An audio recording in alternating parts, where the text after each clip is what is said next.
here we are at the June 2024 Mid-Career Lab Career Q&A.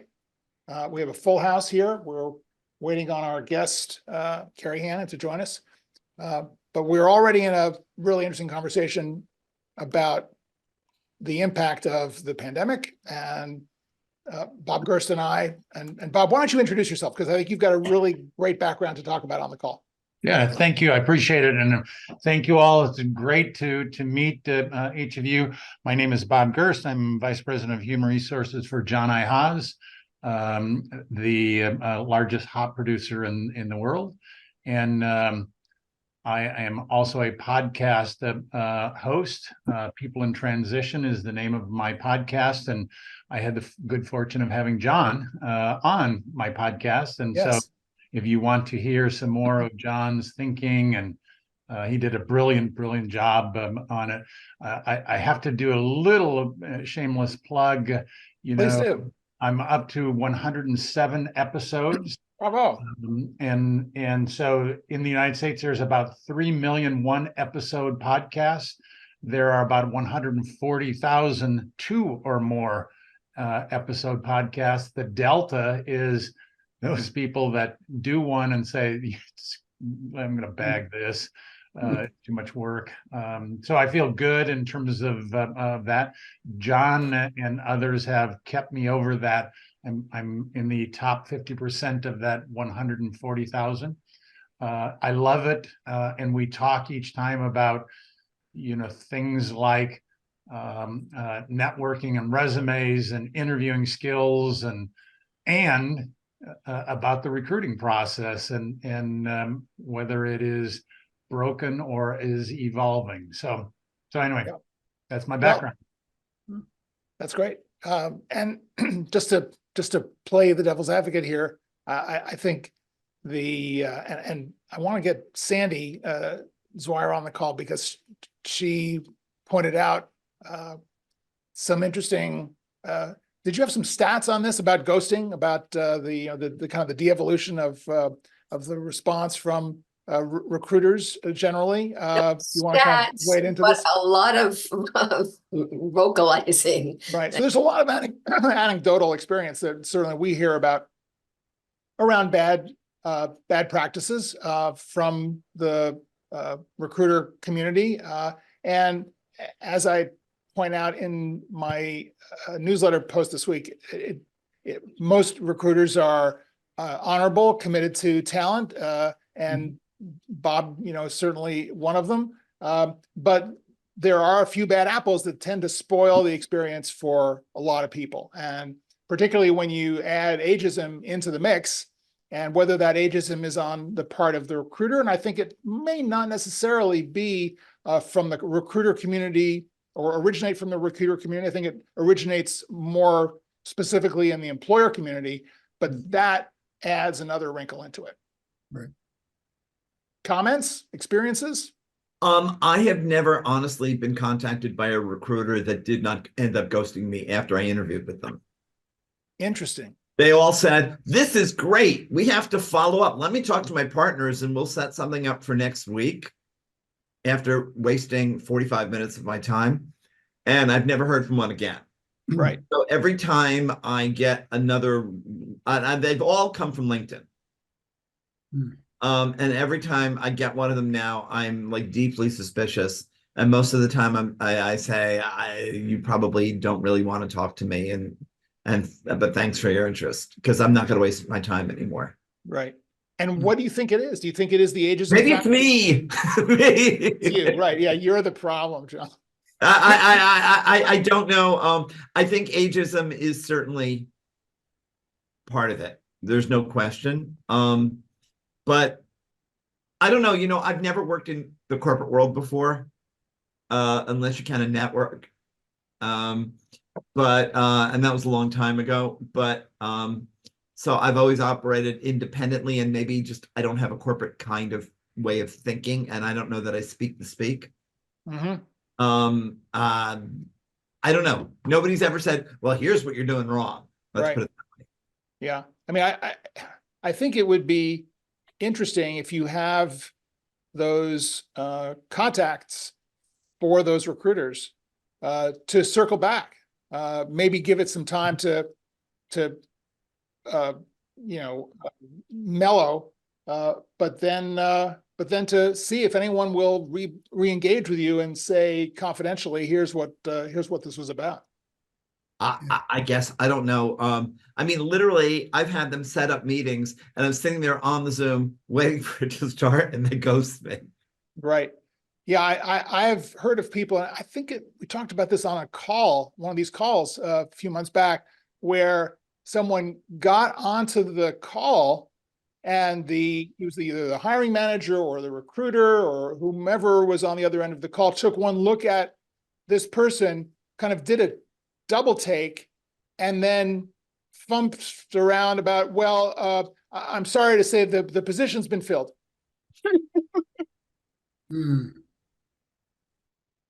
So, and it was clearly not the case. It is though. It's interesting is that I'm in the entertainment business for, I guess most of you don't know who I am.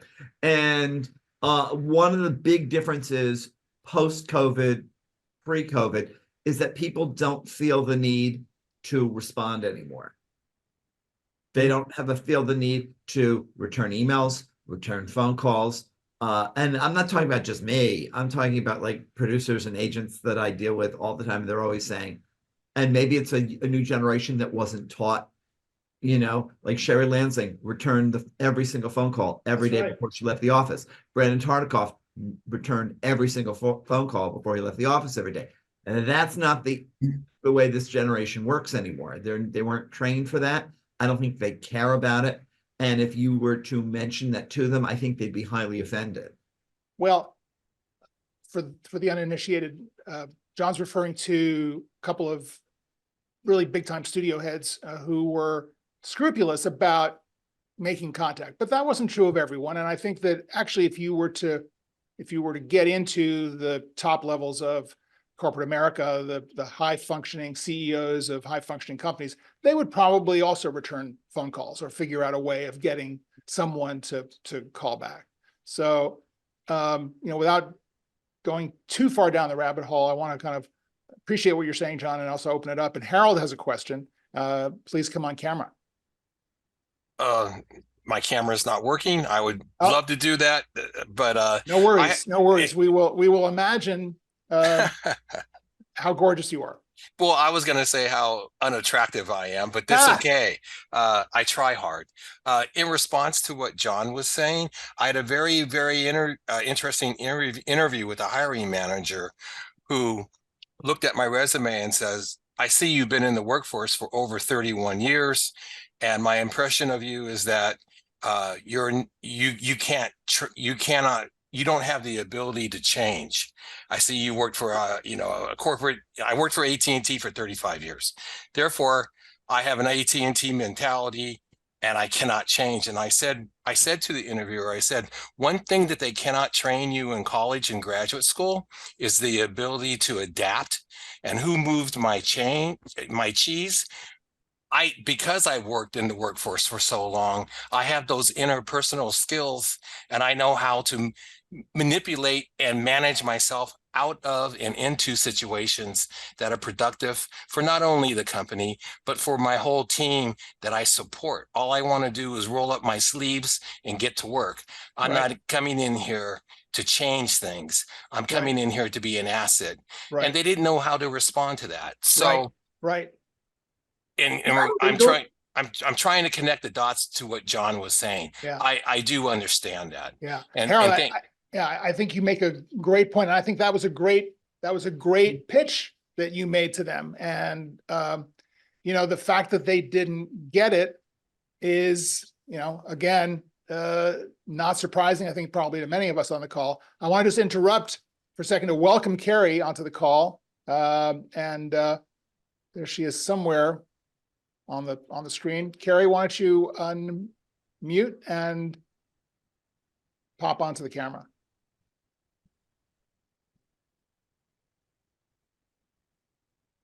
Well, while she is getting set, Darmini, you had a question.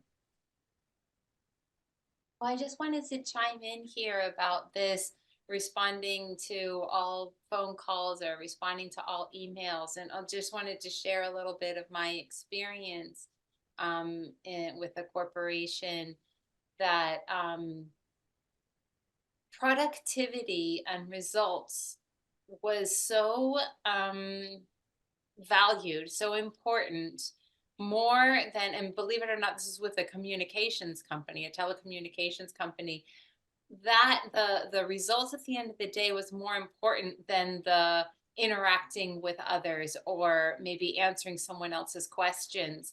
And one of my coworkers, he actually shared with me repeatedly about getting direction from HR, telling him, and like in trainings, like, don't answer the phone. When the phone rings, don't answer it, because it's going to interrupt your productivity and you're not going to be able to just keep on doing what you need to be doing. And so, like, it's okay to not answer your phone.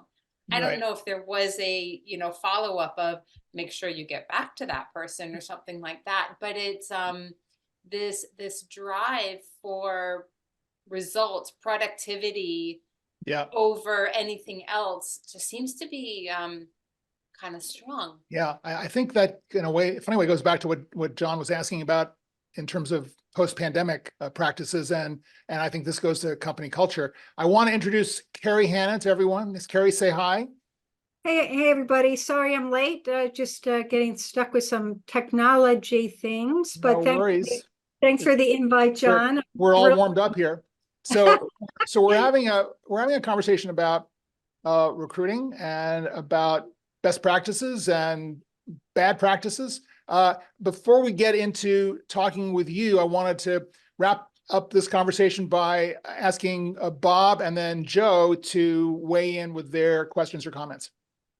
Yeah, I'm not trying to explain or at all support bad practices. I just know that it is difficult today for recruiters based on the staffing level that we have today that fill recruiting spots has been reduced dramatically. It used to be when I started, recruiting was the way that everyone got into HR, and there were, hundreds of them, running around in organizations. Now there's a handful, and they are as well trying to survive, given the volume and velocity of applications.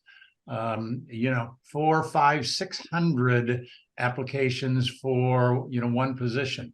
And again, I'm not supporting that and the behavior. I just know that they're trying, many of them, to just survive themselves.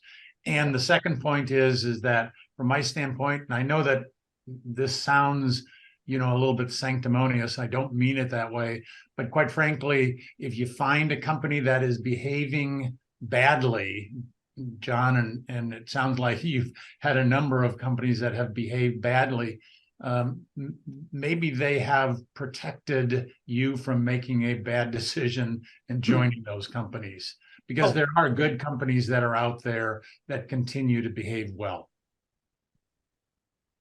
I think that's an interesting comment, and I often make a similar point when people try to hide their age on their resumes or try to kind of get in the door, even though the company doesn't want them to get in the door, and ask people, so do you really want to work for a company that is biased against you from the start? And I think that kind of sums up some of the problem. So Are they allowed to say that stuff anymore? pardon me? Are they legally allowed to say that kind of thing anymore? Oh, no, of course not. But that doesn't stop them from exercising their bias. Right. Joe, what were you going to say? Sure. And I'll just add to it, because John, you and I have had several conversations and emails about the job market and particular situations. And folks, each of us come from different industries. Mine was mostly healthcare, medical devices, and pharmaceuticals. So I was able to survive up to early 70s being employed. But one of the things I find, I get interviews all the time. And I will say that at least 50% of the recruiters have been effective on looking at the LinkedIn profile first, and then send the resume, and I move forward. Ultimately, we don't know if it's strictly ageism or it's strictly that the competitive marketplace is so strong because everybody wants to get paid a good job. So mine has been largely in sales, business development. So from my perspective, I've seen that about half the recruiters are better. Really, I do have some empathy for them and sensitive that they are there to help you. But ghosting certainly happens to me too. Right, right. Well, let's get Kerry into this because her beat is us. So let's start off with this recruiting question. Yeah. Tell us about your experience in reporting on this question, and what are your thoughts? Yeah, well, thanks, John. I gotta say, from my personal experience, having been in this space for a long time, it was hilarious for me because I had a super positive experience with a recruiter, and it's not just because I just am a big believer in LinkedIn and having a great LinkedIn profile. And so I've always had a really good LinkedIn profile. I'm always engaged on the platform with other people in my industry and so on and so forth. But I wasn't looking for a job at that point. So this was 2 years ago. So a recruiter from LinkedIn who was representing Yahoo Finance found me on LinkedIn and sent me a note saying, hey, we have this job. We think you might be great for it. I wasn't actually looking for a job. So that was the weirdest thing. And the fun thing was it happened. I mean, and I was 2 years ago, I was 61 years old. It was very clear. I don't have any dates or anything on when I graduated from school, but I mean, clearly I had decades of experience. But it turned out the recruiter was fantastic with me. She worked with me throughout the whole process. I had, 6 interviews or something. And I think on one level, because I wasn't desperate, it was easy to do these interviews. I didn't feel like I was happy running my own business. But the fact is, I did use her as my link to the company to ask questions that I would have been uncomfortable asking. And she did her job. So I was really pleased with the whole thing. And it still kind of surprised me that that was how a job came to me. And I've never been happier. It's the greatest decision I've made in years to take this opportunity, even if it ended tomorrow. And my manager, my editor is about 2 decades younger than me. And even that's been energizing. So, John, I would say my experience personally went well. But I hear all the time from others about the ghosting issue, about the please don't send us resumes. We're going to look at your LinkedIn resume first, your LinkedIn profile first, and see if there's a match here. But I do think some job boards do a better job of getting recruiters that are really understand what their client is looking for. I want to kind of weave a little bit of a narrative around your story, because on the one hand, it's easy to say, well, Yahoo was looking for someone to cover this beat. You're the right person with the right experience, the right age to kind of cover this second act, retirement plus or minus beat. But on the other hand, you're actually proving, I think, an important point, which is they came to you because you had an established profile, number one. Number two, you weren't looking for the job. And I've gotten pushback on this from recruiters, but I really believe that employers want to hire someone who's not looking for a job, or either has a job or has a business, and they're not desperate in the employer's mind to get hired. So you're coming in with a certain established footprint and a strength. But I would say that for all of us, that is the kind of profile, both LinkedIn profile and career profile, that we want to develop so that we are all in that position of being known quantities before we get contacted, so that those people who do contact us, or the ones with whom we get traction when we contact them, are predisposed to A, understand who we are, B, recognize the value, and then hopefully C, if there's a fit, proceed into a real job. So there's a model here working, which, I think is important to note. And John, I think another piece of it was they needed someone who could do the job right then. They did not want to ramp anybody up. They didn't want onboard learning, nothing. They wanted someone who could just jump in and do the job without handholding. It was clear that I was currently doing this kind of work. It wasn't that I'd done it 5 years ago or 10 years ago. I was doing it the day before. Right. So, and that day. So Right. it wasn't, so I think there was something to Another keep it. point. We tell people, keep your skills up, stay in touch with your industry. But I think if there's ways that you can, even if it's just any projects or work you're doing that shows that whatever job you're looking for, how you want to attract the recruiter, is the fact that you are currently doing that kind of work, or enough to showcase that you're right there. You can just do it, because employers these days don't want to spend on getting people trained if they can help it.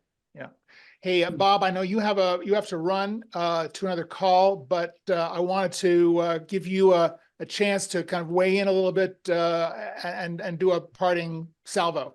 Thank you. I appreciate it. And Bob Hicks has his hand up. So Bob will go next. He'll go next.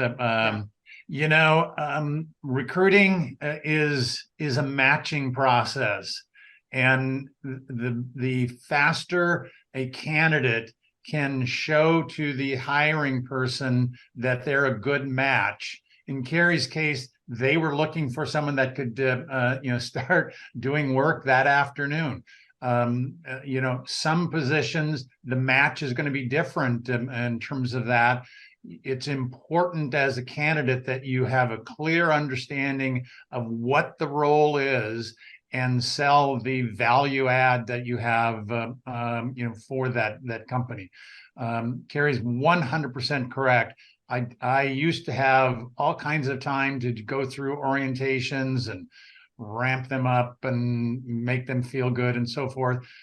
Today, shareholders, that they have an attention span of 1 quarter, and all you have to do is kind of miss that quarter, and recruiters and everyone else start feeling the pain. So whatever you can do as a candidate to make certain that you show them that link and show them that what it is that you can bring value to, I think that's a plus. I wish you all great success, and this has been a lot of fun, and I hope to be able to join you on future calls. That'd be great, Bob. Your advice and experience are valuable here for this group, so I appreciate you coming on, being part of the community, and we'll see you soon. Take care, everyone. Bye. Bob Hicks, before I ask you to speak, you look like someone on the news who is going, who is maybe a cartel member who doesn't want their public profile to be exposed. Can you put a light on? I'm going to send you a light, Bob. It would be. I'm heavily backlit behind, because this is not a real background. It's not anyway. Well, all right. So the anonymous person, initials BH, is going to share some information with us. Is that better? Yeah, that's even better. That's people great. can see Now what we I get look to like. see your mug. The one question going I would have, really, both of Kerry this point I made to you, John, in a separate email. There are recruiters, and then maybe there's a distinction between recruiter and headhunter.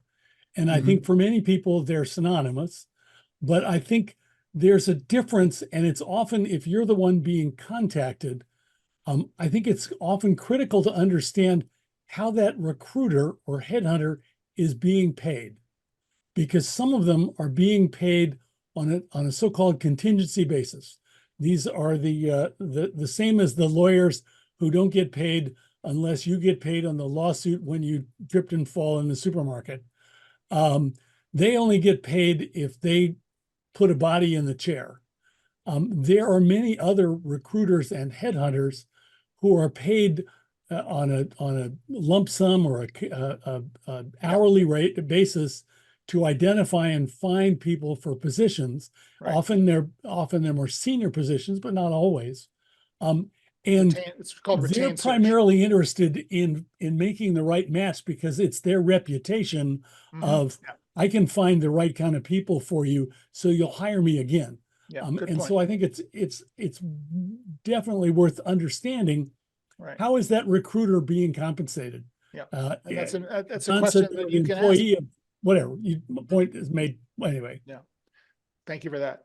Hey, I want to ask Gwen to come on the call because she had a question for Kerry, and since she's here, I'm going to let her ask it. Gwen, are you there? She's probably. Oh, Hey, hey, you were good afternoon. getting a cup of coffee, I'm sure. You Sorry. know, or something like that. You know, thank you much. I'm having camera problems too. And Kerry, I think the only question, I'm not sure that I might have hit the wrong button there, but I just want to say, Kerry, I have followed you for a number of years, and the information that you provide is just wonderful. As I've been in, and I just want to give you a compliment. That's all I wanted to say. Oh, thank you. You've been so helpful as I have tried to navigate this new world of being, rewired, not retired. And you give such wonderful information. So thank you. It's a pleasure just to see you here today. Thank you, ma'am. Oh, thank you, Gwen. That makes me feel great. Thank you. So Kerry, so Gwen's question on the Mid-Career Lab board was, if you can talk a little bit about companies that you have come across who are paying either particular attention to or innovating in the second act space, or in focusing on this concept of extended multi-generational, extended careers, multi-generational workforce. Who are some of the progressive companies in that space that you've come across?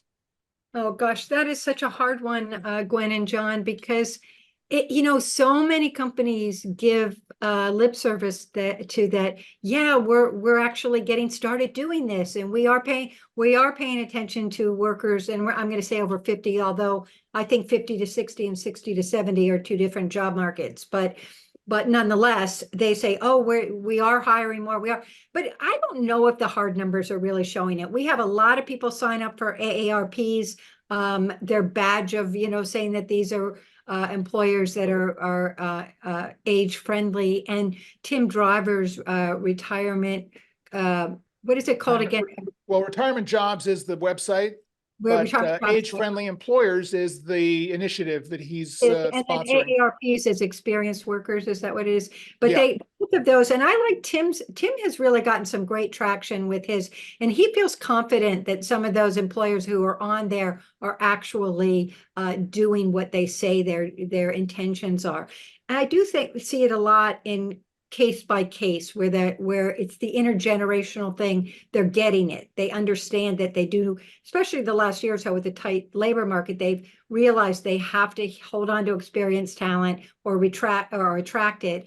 And also they still need to hire younger workers. There's just not as many coming up. So there is a movement afoot, but I wish I could give a great list of wonderful companies that I hear again and again are doing this. I will say at Yahoo, as strange as it may sound, there are a lot of workers that they're bringing in who are at my level, my age, and then there's still younger workers as well. But I feel like age isn't, if you can get the job, it's not really a problem if you can do the job. I mean, but I think some of the professional services, the accounting firms, the law firms, that kind of stuff, they're still in the ancient ages there. They're definitely doing the push them out when they can.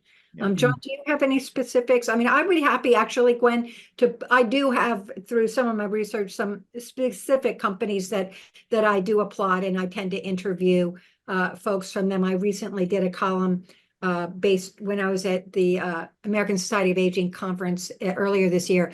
I met with a bunch of companies there that were really had some interesting initiatives. And if you want, John, I'll put that list together and put it up for you to put up on your board. That'd be great. That'd be great. Yeah, I would just echo what Kerry's saying about age-friendly employers. The initiative that Tim Driver of retirementjobs.com has put together.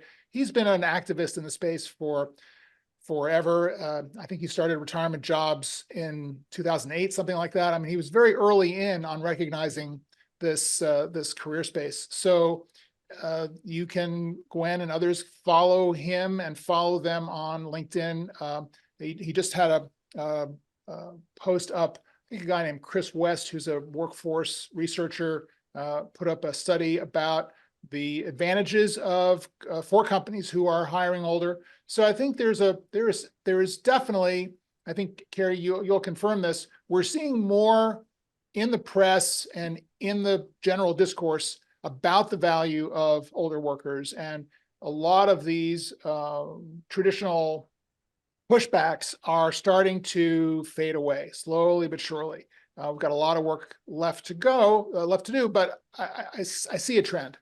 You know, John, the other group is Sharon's group, and I'm spacing her last name, but it's WAVE, work at home. Oh, yes. HV, and it's mostly accounting and insurance fields, Yeah. but it's a lot of connecting older workers with needs. A lot of it's remote work as well, but she's really terrific, and that's been there for quite a long time and has a very positive track record. I've interviewed dozens of people actually who have found jobs through her. Yeah. It's like work at home vintage employees or something like that. Yes. I'm looking at it, and there are a bunch of different, WAAVEs out there.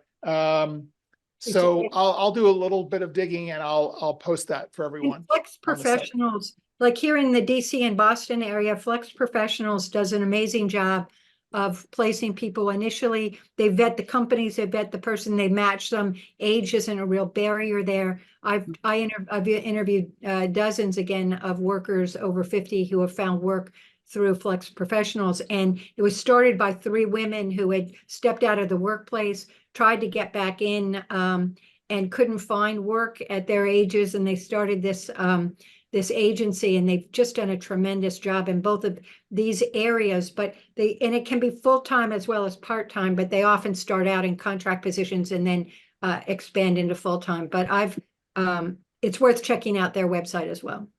Right. So Kerry, I want to move into a question that Joe Morrison had, and it's got a bit of an intricate question around spending your time in this career stage on networking. So Joe, do you want to frame that a little bit? Because I thought it was an interesting nuance about how do you spend your time? Do you network? Do you try to kind of develop relationships with potential employers, with other allies? Tell us a little bit more about your question. Well, and again, it's going to apply more to my experience and over the years, but I'll try to encapsulate it to adjust it to, I guess, or most industries. I guess the first thing is that how do you know that you're making strides, even if you're getting an interview, only to find out that you might be repeating the same behavior to get a different result, i.e. insanity. For instance,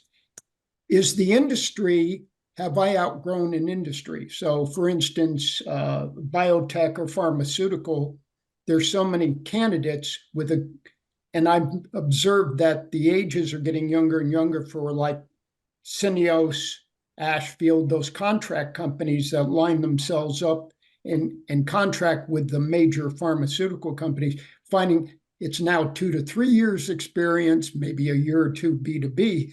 And then along comes me who gets an interview, but are they throwing me in the mix, or are they throwing any of us in the mix to make sure legally that they have a hodgepodge of ages? So we know ageism is going to exist, but how do you know you've gotten this far only to find out they hire somebody with far less experience when it's all over? Yeah, I hear that again and again. I don't think there's any way to really dig beneath that surface, because that is exactly what happens. And it's hard for them not to interview you if you've got the credentials. But there is that, that lurking ageism, and it's so nefarious, and it's so hard for us to get a grip. And it's not the way you look. Is it the pay issue? It's some sort of, we've talked about that, I know in your group if you haven't, but a lot of times the hiring managers are hiring people who are their age, so if they're mostly in their 40s, they're going to be hiring people mostly in their 40s. It just happens. And I think generations.org did a big study on this, a global study, and it showed that once they got the older worker in, they were delighted with them, but it was a hard slog there. So what you're feeling is absolutely, I think, what does happen out there. And one thing I would say, and maybe I'm going off track here on what you're talking about, is so many people get stuck in their lane and that they feel like they have to stay in the industry they were in and all of those things. And because we think that's where we belong, that we should be building our network still with there. And they forget that all those skills, and I'm sure John has talked to you folks about this, they're all, deployable into other fields and other industries, so many of them, but we think we won't be valued there. And a quick story is that a guy I know I met and I wrote about in my last book, he was in sales and lost his job. He was in his late 50s and he couldn't find another sales position. And, he put it down to ageism. He said he'd get interviews, nobody hired him. So he was frustrated. He's a great sailor. He went down, that's his hobby. He went down to Longboat Key in Florida and started, and for the spring, taught sailing at the sailing school there. He was out one day, or 1 week, actually. He had the CEO from a company in New Jersey that he was teaching how to sail, and they were doing lots of things together. He told the guy this wasn't what he did for a living. This was just what he was doing between jobs. And the guy said, we have a position open at our company for a project manager. You should apply. And he's like, I am not a project manager. I don't have one certification for that. And the guy said, guess what? You have just proven me you know how to get from point A to point B. You have taught me how to sail all week. You have all the skills to navigate a project and on a certain level. And yes, the guy went, he did apply, he did get the job. He's been promoted twice. Yes, he knew the CEO from networking on a boat where he was teaching them how to sail. It's just bizarre, but these little interactions in our life can lead to a new beginning and using skills that we have that aren't connected maybe what our primary job had been prior. Good What a story. great story. Giselle, you're up. You're muted.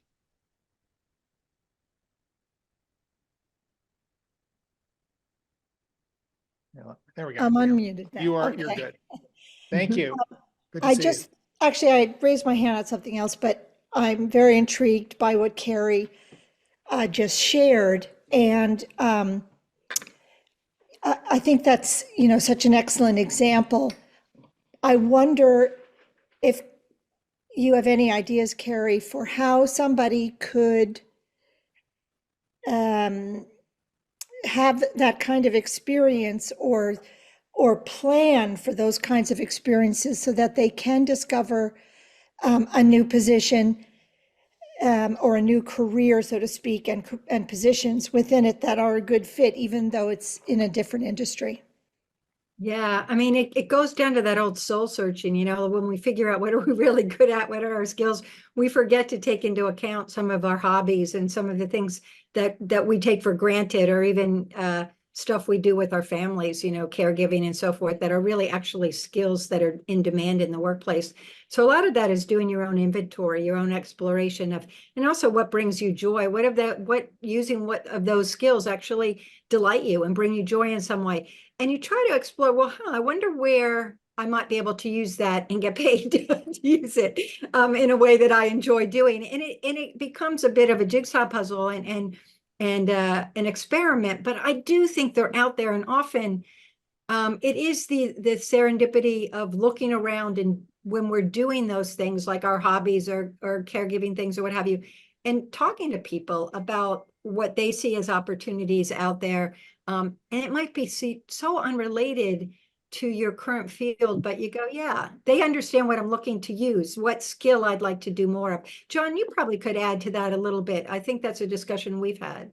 Yeah, no, I think, I really think you're doing a great job of making the point that so much of this is random, and that it's a numbers game. And the more I do this work, the more I see that having more conversations with more people in different situations is the way to go. But that the way to get into those conversations is to make sure that you are following this community-based thread, the idea of all of your network outreach really needs to focus primarily on the people with whom you feel a sense of rapport, alignment, shared values, shared goals, shared experiences, and that can happen across ages, industries, and occupations.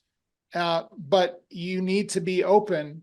And again, as you were saying just now, Kerry, open to going outside of your either comfort zone or your field of knowledge to expose yourself to other people. Because as with the CEO and the sailing instructor, everyone is looking at you from their perspective. They're looking at you, they're evaluating you in terms of their criteria. You don't know what those criteria might be. So it often comes as a surprise. And the story, Kerry, that you told about this guy is just one of many similar stories. We have one of the MCL members who had this experience of going to a conference and carpooling with a bunch of people. And she only knew one person in the car, but one of the other people in the car was a nonprofit director who at the end of the car ride, based on the conversation, said, "Hey, I have this position open. Would you be interested in talking about it?"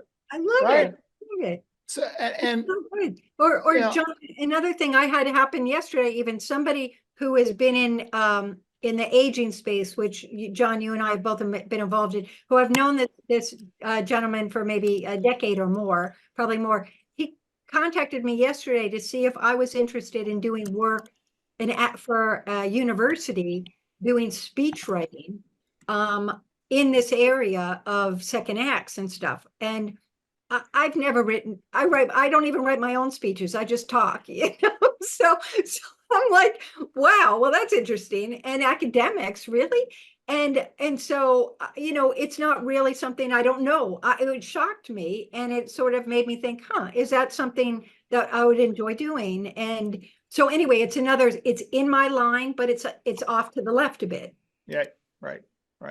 Hey, Andrew, I want to get your question. Yes, thank you. I had a question for Kerry about something you said kind of in passing a little while ago, that the 50 to 60 and the 60 to 70 job markets were completely different. I wondered if you could expand on that, and then maybe address if there's adjustments we need to make when shifting, because like I just have from the first to the latter.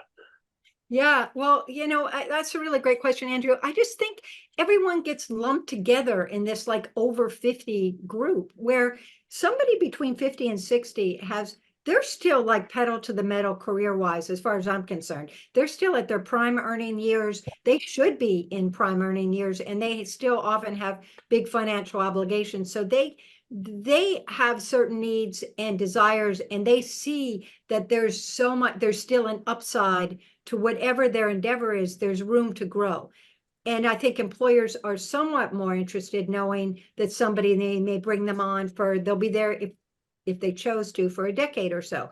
Somebody 60 to 65 might not have the same personal needs for what they want out of work. They may have accomplished a lot of the goals they already had in their life. They may be looking to move in a new direction completely to fulfill a desire to do something they always wanted to do, but didn't have an opportunity when they had the big financial obligations leading up to that. Also, 65 and over in the US anyway, if you've got Medicare, that takes a little bit off the heat. For most people are looking for work because they want the health insurance. I'm serious, that's a huge motivator. And I know when I was paying my own, the premiums were over $1,000 a month. So it is something that it's a job criteria. So when you don't have that so much of a need, it opens the door as an individual looking for a job, but it also does close the door a little from the employer angle, because often they still do they see your expiration date, even if they don't admit it. So I just think there's a bit of a tussle between the two categories and the needs for the employers as well as the employees at those different age. And of course, now we have the 70 plus set who's ready to keep rolling as well. So, but it's a segmentation. I just don't think you can lump everyone together. Thank Andrew, does you. that make sense to you? Yes. The other thing I wanted to add to that, Kerry, is, and back around to this question of what's changed since the pandemic and this need to be more critical about the way we conduct our career development activity, is that we have to let people know where we are. So I think part of the context around creating a profile, applying to jobs, networking, is to make sure people understand what stage we're in. And there are a lot of wrinkles to this 50 versus, 50 to 60 versus 60 and up, or 60 to 70 or 70 plus.